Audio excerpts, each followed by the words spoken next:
Olá meus amigos, meu nome é Adriano Jorge e nós vamos dar início aqui à disciplina de análise de circuito para o curso de técnico em eletrônica. Nessa disciplina nós vamos estudar corrente elétrica, dispositivos básicos de circuitos elétricos. Aqui incluímos o resistor, o capacitor e os indutores, circuitos em corrente contínua. Então nós vamos estudar esses dispositivos em corrente contínua, CC ou DC, em corrente alternada, CA ou AC. E aí nós vamos fazer algumas simulações de circuito utilizando a plataforma web. Faremos as aulas teóricas sobre esses assuntos e, se possível, teremos montagem de circuitos na prática. Começando pela corrente elétrica. Bom, todos já utilizaram um interruptor para acender uma lâmpada. O que o interruptor faz? Ele, na verdade, ele interrompe o fluxo de corrente elétrica para a lâmpada. Então, a corrente elétrica nada mais será que o fenômeno responsável por fornecer energia a um dispositivo de um circuito elétrico. Então, ela vai fornecer energia para que esse dispositivo funcione. Então, aqui, por exemplo, a lâmpada, ela tem um fio que a gente chama de neutro ligado a ela e tem outro fio que a gente chama de fase. Isso em corrente alternada. Se você ligar fase e neutro na lâmpada, você vai fornecer energia para ela acender. Você coloca o interruptor interrompendo a fase e levando um cabo de retorno para a lâmpada.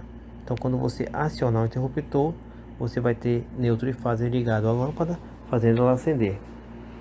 Aqui do lado nós podemos ver a mesma ligação de um circuito DC, corrente contínua de uma lâmpada. Então aqui nós temos o positivo, aqui nós temos o negativo. Então o positivo vai ligar na lâmpada e o negativo também vai ligar. Quando os dois estiverem ligados, ela vai acender. Então o interruptor vai fazer a interrupção da corrente elétrica.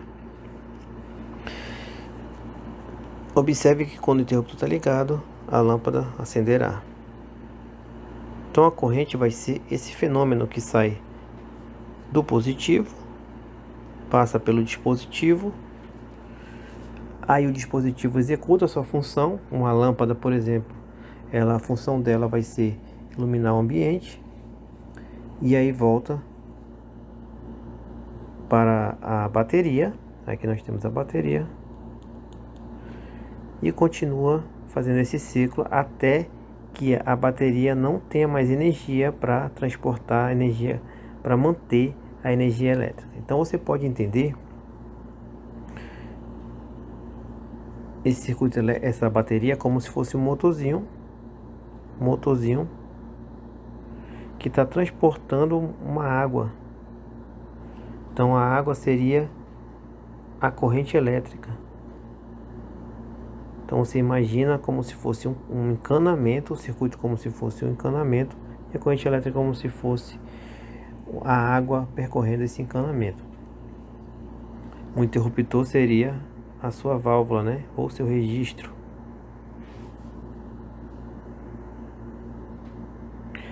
Bem, vamos entender mais a fundo agora o que é a corrente elétrica, começando pela teoria atômica. Como vocês sabem, todos os materiais são formados de moléculas. Então nós temos a água aqui. Ela é formada predominantemente de moléculas H2O. A água pura possui somente moléculas H2O. E o que significa H2O? Significa que nós temos 2 hidrogênios e 1 oxigênio. Cada molécula é formada de 3 átomos.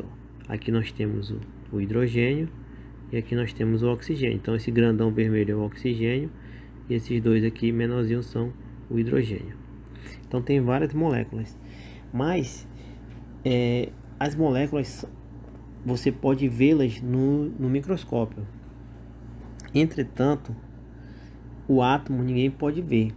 Então, para descrever como que funciona o átomo, o que seria o átomo? Seria uma parte aqui, por exemplo, o hidrogênio. A gente tem um átomo de hidrogênio.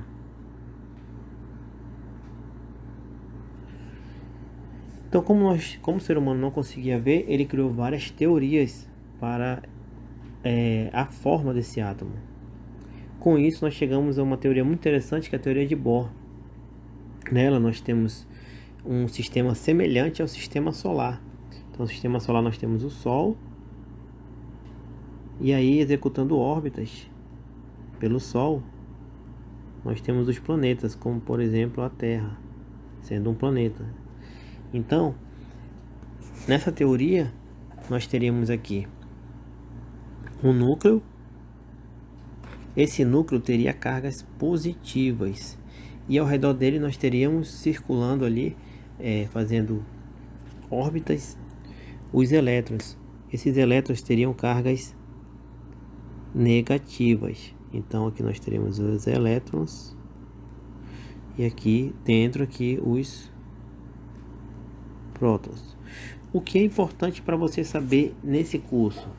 Que existem os elétrons. Os elétrons estão circulando o núcleo. Você nem precisa saber basicamente nada. Você precisa saber o que são os elétrons. Então os elétrons são cargas negativas que circulam o núcleo de um átomo de algum material. Essa quantidade de elétrons que circulam esse núcleo gerou aí a tabela periódica. Por exemplo, esse material aqui é o lítio. Ele tem 1, 2, 3. Tem 3. Então, ele está bem aqui, ó. Tem 3 elétrons. O hidrogênio tem 1. O hélio tem 2. E, enfim, você tem a tabela periódica com vários elementos. O ferro, por exemplo, que é um material condutor, ele tem 26 elétrons.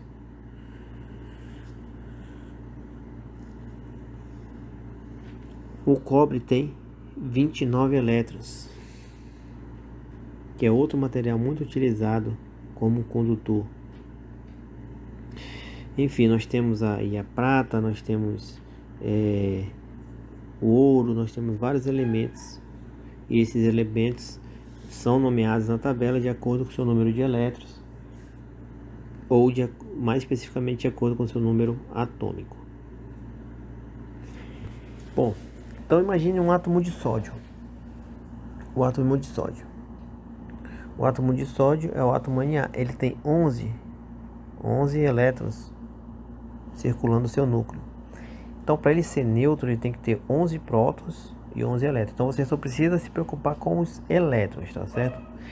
Então, esse átomo, esses elétrons, eles estão divididos em várias camadas, dependendo que...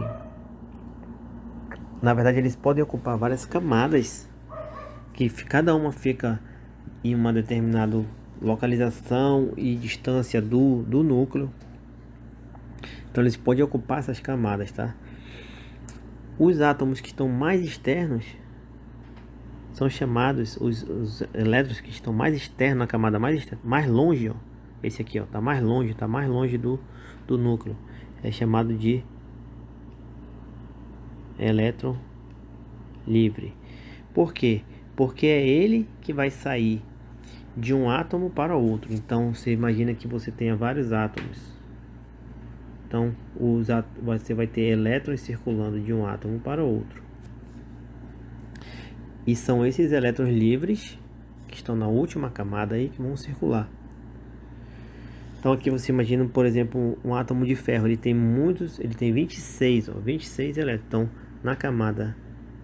na última camada, que é chamada de camada de valência, nós temos aí elétrons livres. Esses elétrons livres vão circular aleatoriamente, eles vão estar se transportando de átomo para outro aí.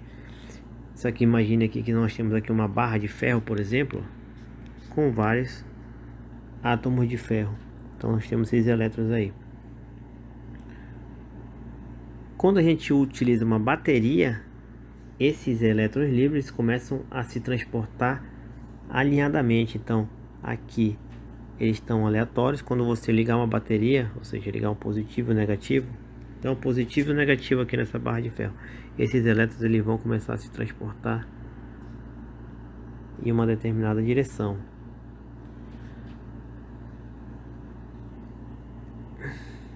Eles se transportando nessa direção nada mais é que a corrente elétrica. Nada mais é que a corrente elétrica. Então, os elétrons se transportando devido a uma bateria, ele vai gerar corrente elétrica. E aí nós temos uma complicação, porque nós temos o sentido convencional e o sentido real da corrente elétrica. Então, os elétrons, como eu falei para vocês, eles têm carga negativa, ou seja, quando você ligar a bateria, eles vão vir do negativo para o positivo. Então, o sentido real da corrente vai ser do negativo para o positivo. Entretanto, quando se começou a estudar a corrente elétrica, não se sabia, não sabia a teoria atômica. Por volta do século 17 e 18, que se fizeram os primeiros estudos em corrente elétrica, em baterias, não se sabia a teoria atômica, que só veio ser gerada essa teoria mais moderna no início do século 20. Dessa forma, não se sabia. E acreditava-se que o sentido da corrente elétrica e a imaginação que se tinha na época que a corrente elétrica era um fluido, tá certo? Fluido, era do positivo para o negativo. Como depois descobriu-se a verdade, ficou decidido que não seria mudado o sentido da corrente elétrica, tá? Então utilizaria-se o convencional, por quê? Porque isso não afetava no funcionamento dos dispositivos eletrônicos. Então nesse curso, quando nós estivermos falando de corrente elétrica, nós sempre vamos utilizar o sentido convencional, seja do positivo para o negativo, tá? Então você vai imaginar que a corrente elétrica ela sai do positivo da bateria, percorre todo o circuito e ela tem que voltar para o negativo. E enquanto a bateria tiver energia para fazer essa circulação ocorrer, vai continuar ocorrendo e alimentando os dispositivos elétricos, e cada dispositivo vai fazer a função que lhe foi designada, né? E a intensidade da corrente elétrica, então, a intensidade da corrente elétrica ela vai ser medida pela quantidade de carga que atravessa um condutor em um determinado intervalo de tempo. Em outras palavras, a corrente ela vai ser igual ao delta Q, onde isso aqui é carga e isso aqui é tempo. E aqui nós teríamos a corrente elétrica. Unidades do sistema internacional: amperes, tá certo? Então aqui é ampere, aqui é coulomb e aqui é segundos. Então vocês imaginam que nós temos aqui milhares de elétrons circulando aqui percorrendo um caminho, né? Um trecho de um condutor, né? Então imagina aqui que é um fio, e aí você tira um pedacinho dele aqui, e aí estamos analisando esse pedacinho. Então aqui vai passar por essa área aqui, ó. Vamos imaginar, vamos fazer um corte nela. Vai passar uma determinada quantidade de carga de elétrons em um determinado tempo. Então você vai medir lá 10 segundos e vai ver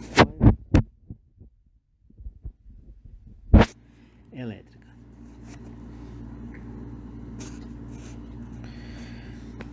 Os materiais eles podem ser isolantes ou condutores. Os isolantes eles têm poucos elétrons livres. Além disso, ele impõe uma dificuldade à condução desses elétrons. Exemplo: plástico, silicone, borracha, vidro, óleo, água pura. Então aqui, ó, água pura. Então a água pura ela não é considerada condutora, mas para medidas de segurança você sempre deve considerar que a água conduz, porque sempre a água vai ter impurezas nela que vai fazer a condução da corrente elétrica. Já os condutores eles têm muitos elétrons livres e têm facilidade de condução. Exemplo: os metais. Então observe, isolantes dificultam a condução desses elétrons, tá? Ou seja, dificulta a condução da corrente elétrica. Condutores facilitam a condução da corrente elétrica. Já os semicondutores eles podem trabalhar tanto como isolantes como condutores, dependendo de certas condições. Dependendo de certas condições, eles vão fazer essa condução de corrente. Um dos materiais semicondutores mais utilizados é o silício, tá? O silício. O silício, para ele servir como semicondutor, ele precisa que nele sejam colocadas impurezas dentro da estrutura de silício. Você imagina que você tem vários silícios e aqui você bota um átomo de fósforo e aqui você bota um átomo de boro. Você interligando aqui essas junções aqui e aplicando uma fonte, utilizando uma bateria de 0,7 volts, você vai ter a condução de corrente elétrica. Então, o semicondutor ele vai conduzir, mas ele vai ter que ser aplicado nele certas condições, modificações no material para que seja possível essa condução. Então, como eu falei, você vai enxergar a corrente elétrica como se fosse um fluido. Essa é a maneira mais fácil de você enxergar uma corrente elétrica num circuito. Então, imagine que nós temos um circuito elétrico, bateriazinha positivo e negativo, e aí do positivo, né, sempre utilizando o sentido convencional da corrente, do positivo sai a corrente elétrica. E aí essa corrente elétrica, ela vai percorrendo o circuito. Chegar bem aqui, o que é que vai acontecer com a corrente elétrica? Ela vai ter que se dividir. Então uma parte vem para cá,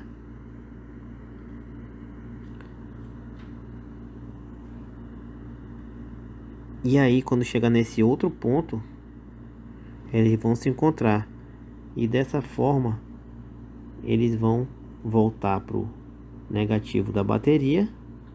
E se a bateria tiver energia para promover, continuar promovendo esse fluxo de corrente elétrica, nós teremos as lâmpadas acesas. A partir do momento que a bateria não tiver mais energia, e aí teremos a interrupção do fluxo de corrente elétrica, as lâmpadas apagarão.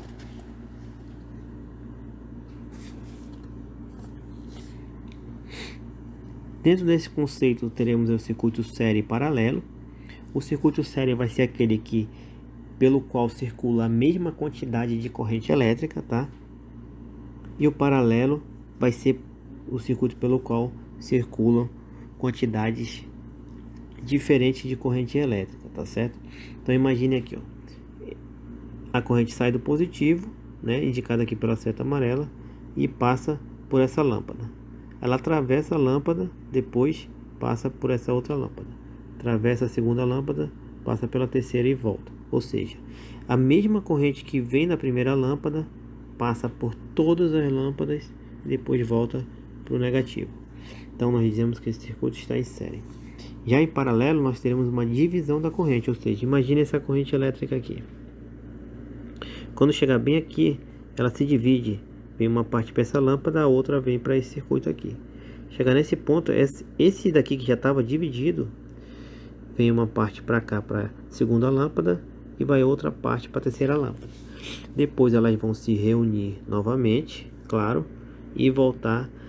Essa mesma quantidade que sai aqui vai ter que voltar aqui na bateria, mas elas vão se dividir. Então nós dizemos que onde há a divisão da corrente, nós dizemos que esses circuitos estão em paralelo. Circuitos estão em paralelo.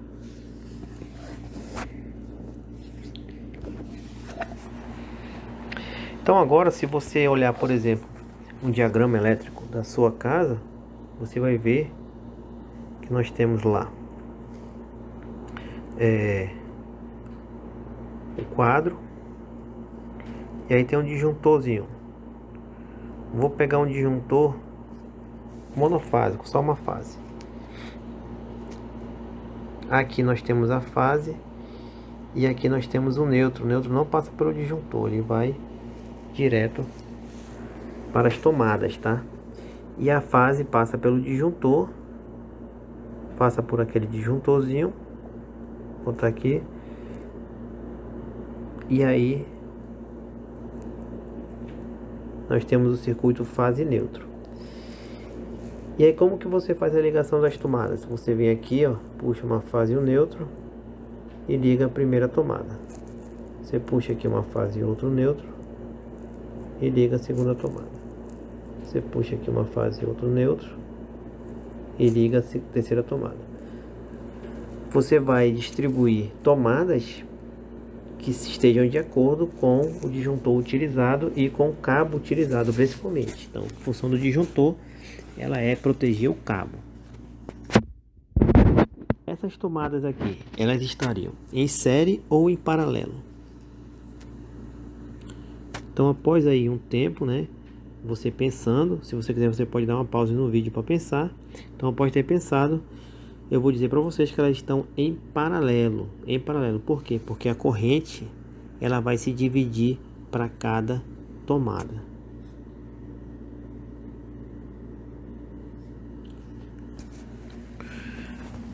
Ordens de grandeza. Na eletricidade e na eletrônica, as ordens de grandeza servem para representar números muito grandes ou muito pequenos. Então nós temos aqui uma tabela com diversas ordens de grandezas, tá? Então, por exemplo, o pico significa 10 a menos 12. Mega significa 10 a 6. Giga é muito utilizado em informática, 10 a 9. E tera também é muito utilizado em informática, 10 a 12. Mas o que seria esse 10 a 9, 10 a 12, esse 10 a menos 12? Bom, isso significa que é o seguinte, ó. O pico é 10 a menos 12. É igual a 0,000.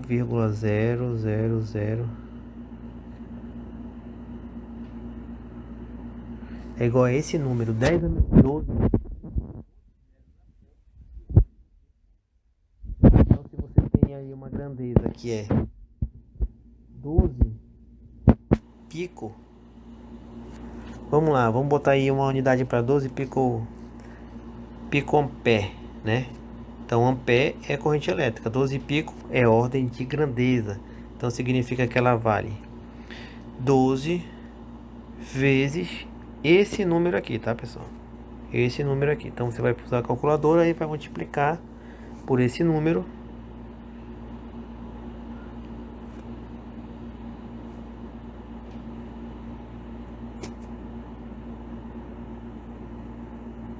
E vai obter o resultado, tá certo? Ou seja, vai dar um número muito pequeno, né? Vai dar um número muito pequeno. E a melhor forma de representar esse número todo é dessa forma: 12 pico amperes, tá certo? Você precisa saber trabalhar com com essa potência? Não, você não precisa. Por quê? Porque nesse curso você obrigatoriamente tem que utilizar uma calculadora científica. Na calculadora científica é possível você utilizar já o expoente de base 10. O expoente de base 10. Então você já vai ter como colocar essa opção: 10 elevado a menos 12 vezes 3. Você não precisa aprender toda a potenciação para trabalhar com isso aqui. Claro que é muito melhor que você saiba a matemática por trás disso, né? Para poder compreender e utilizar da melhor forma a calculadora. Entretanto, não é necessário, devido ao fato de que, como vocês vão trabalhar para ser profissionais na área de eletrônica, vocês obrigatoriamente terão de saber utilizar a calculadora. Na eletrônica, nesse primeiro ano aí, as unidades que vocês mais vão utilizar serão mili, micro e quilo. Mili, micro e quilo. Então, o que significa o mili? Significa 1 sobre 1000, tá? Então, o mili, ele é o 10 a menos 3, ó. 10 a menos 3, ele é o 0,001, 3 0 e 1. E isso aqui é a mesma coisa que 1 sobre 1000. Então, quando você vê, por exemplo, 300 miliamperes, o que você vai fazer? Você tem a primeira opção: multiplicar 300 vezes 0,001, que vai dar 0,3 ampere. Ou você pode pegar o 300 e dividir por 1000. que também vai dar 0,3 ampere. Quando você estiver fazendo cálculos, a unidade que você vai utilizar sempre é o ampere. O ampere. O micro, você vai ver muitas correntes em eletrônica na faixa de micro amperes. Vai ser na verdade aqui ó, dei uma ajeitada aí, vai ser 1/1.000.000. Então, por exemplo, você vê uma corrente de 20 microamperes, você vai pegar o 20 e dividir por 1.000.000, ou multiplicar por quantos zeros? 6 zeros. 2, 3, 6 zeros e 1 depois, 0,000001. Então, fazendo essa divisão, a gente vai obter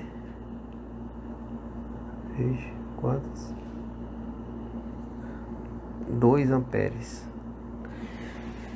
De novo, você precisa saber fazer essa conta, trabalhar com isso? Não, porque você vai ter que utilizar, obrigatoriamente, você vai ter que utilizar a calculadora científica.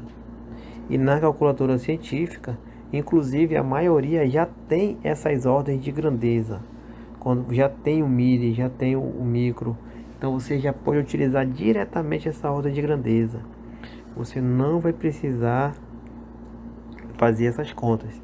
Claro que se você souber a matemática aqui por trás, fazer as operações é muito melhor, você será um profissional muito melhor. Entretanto, se você souber utilizar perfeitamente a calculadora científica, você não precisa se preocupar com esses pormenores. Nós temos aí o quilo também, ó. O quilo ele é 10 à terceira. 10 à terceira, tá vendo que esse aqui é negativo, né? Já o quilo, o milho e o micro é negativo, já o quilo é positivo. 10 à terceira significa o 1 e 3 zero para a direita. Então é 1.000, só multiplicar por 1.000. Então, por exemplo, você já deve ter visto 1 quilômetro. 1 quilômetro são 1 vezes 1.000, que é igual a 1.000 metros. 1 quilômetro é igual a 1.000 metros. Bom, aqui só a título de conhecimento, tá? Vou deixar um texto aí para vocês aí no Classroom para vocês darem uma lida. Mas a eletrização, o que é eletrização? É você deixar o corpo apto a disponibilizar elétrons. Ela acontece basicamente de três formas. Atrito. Imagine que você pega uma barra de vidro e esfrega na lã. Depois de um tempo, a lã vai estar carregada positivamente e a lã vai estar negativamente e o vidro vai estar positivamente. O que significa isso? Significa que o vidro transferiu elétrons para a lã. A lã agora tem muitos elétrons livres. A lã está eletrizada negativamente e já o vidro positivamente. Então o vidro ele vai ter a capacidade de atrair elétrons e a lã vai disponibilizar elétrons. Por contato, então você tem aqui um elemento neutro e você imagina um elemento que não está eletrizado, e aí você chega com algum elemento e eletrizado nele, positivo ou negativamente, toca, contato, toca, tocando, ó, você tem a eletrização dos dois depois. E indução, você não toca, você chega próximo ao elemento neutro. Você tem um elemento neutro, você tem aqui um indutor, ou seja, um dispositivo eletrizado. Você vai aproximar e aí esses elétrons daqui, ó, que estão aqui representados pelo menos, vão atrair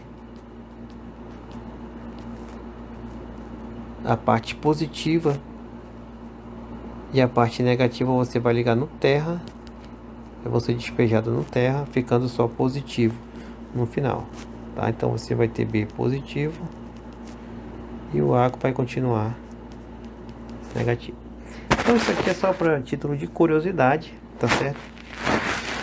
Porque é importante saber um pouco sobre isso aqui, porque se você for trabalhar com eletrônica, você pode ser que você vai trabalhar em alguma empresa aí e você tenha que trabalhar em subestação, você tenha que trabalhar em áreas de corrente alta, você pode trabalhar com circuitos delicados, no qual você vai ter que utilizar equipamentos adequados para não fazer uma descarga eletrostática nos componentes. Você vai ter que usar pulseiras antistáticas, roupas antistáticas, dependendo do local que você trabalhe. Porque devido a esses fatos aqui, a eletrização por contato, eletrização por indução, eletrização por atrito. O avião, por exemplo, toda vez que ele chega, quando ele pousa, os passageiros não podem sair imediatamente. É necessário que vá ser feita uma verificação da fuselagem do avião e, caso seja necessário, faça a ligação dele com terra para que haja a descarga do avião que foi eletrizado devido ao atrito. Um dos fatores é o atrito com as nuvens, né, com o ar, fora os outros, que ele recebe raios, etc. Então é importante você conhecer isso aqui, para você, quando for trabalhar, saber os perigos da eletrização, tá certo? Agora vamos ver um exemplo. Um fio condutor ideal atravessado por uma corrente elétrica de 5,33 A durante um intervalo de tempo de 30 segundos. O número de elétrons que atravessou esse fio durante esse intervalo de tempo foi igual. Então, o I ele é igual a ΔQ sobre ΔT. O I ele vai ser, vou botar aqui de outra cor. O I ele está dizendo aqui, ó. Então o que nós temos aqui? Um fio condutor atravessado por uma corrente elétrica. Então está dizendo aqui a corrente elétrica durante o intervalo de tempo. Então está dizendo aqui o intervalo de tempo. Intervalo de tempo. Ele quer saber o número de elétrons que atravessou. Então vamos lá. O delta aqui, ó, vou ter aqui 5,33 é igual ao delta aqui sobre 30. O delta aqui vai ser igual a 30 vezes 5,33. O delta aqui vai ser igual a 160 coulombs. Coulombs é uma unidade de carga elétrica. Então, essa quantidade de carga atravessou o fio nesse tempo. Porém, ele quer saber a quantidade de elétrons. Para você saber a quantidade de elétrons, você vai ter que saber quanto que um elétron tem de carga. Então, um elétron, vou botar aqui, ó, um elétron, ele tem 1,6 vezes 10 a menos 19 coulombs. Quantos elétrons terá 160? Então você vai fazer uma regra de 3, tá? 1 sobre x igual. E você vai encontrar a quantidade de 100 vezes 10 a 19 ou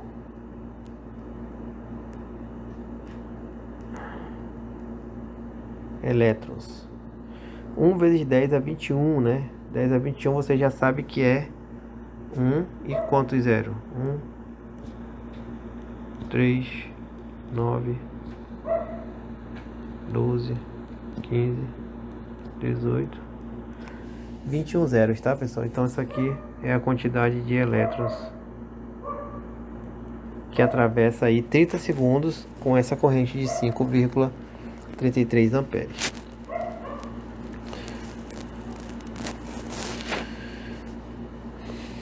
Bom, essa primeira questão, esse primeiro exemplo foi só para a gente ter uma base aí de corrente elétrica, tá? Esse curso ele é bem amplo, então não dá tempo da gente ver toda a física aí por trás. Então eu sugiro aí que, se possível, vocês dêem uma revisada aí no livro de física aí do terceiro ano, tá? Mas eu acredito que essa parte básica de você entender que a corrente elétrica são os elétrons percorrendo, se você saber que o elétron, que tem um átomo lá, que tem os elétrons circulando ao redor do núcleo, e já está suficientemente bom para entender a corrente elétrica, tá? Você não precisa se preocupar muito com essa parte. É bom conhecer, é bom entender, lógico, mas não vai ser essencial para que vocês, não vai ser determinante para que vocês saibam analisar os circuitos elétricos e eletrônicos. Vamos aqui para o exemplo 2. Então esse exemplo 2 ele envolve bateria, tá? Então isso aqui já é uma coisa legal, porque atualmente há uma demanda muito grande de profissionais na área de painéis solares, né? Então com certeza você vai ter que saber fazer esses cálculos para poder estipular lá a quantidade de painéis, circuitos e baterias a ser utilizado para alimentar uma determinada quantidade de equipamentos elétricos. Uma bateria portátil consegue armazenar até 20 ampere-hora. O que significa isso? Basicamente, idealmente, né, significa que essa bateria vai conseguir manter equipamentos com uma corrente de 20 amperes durante 1 hora. Então ela vai, imagina que a gente tem aqui uma bateria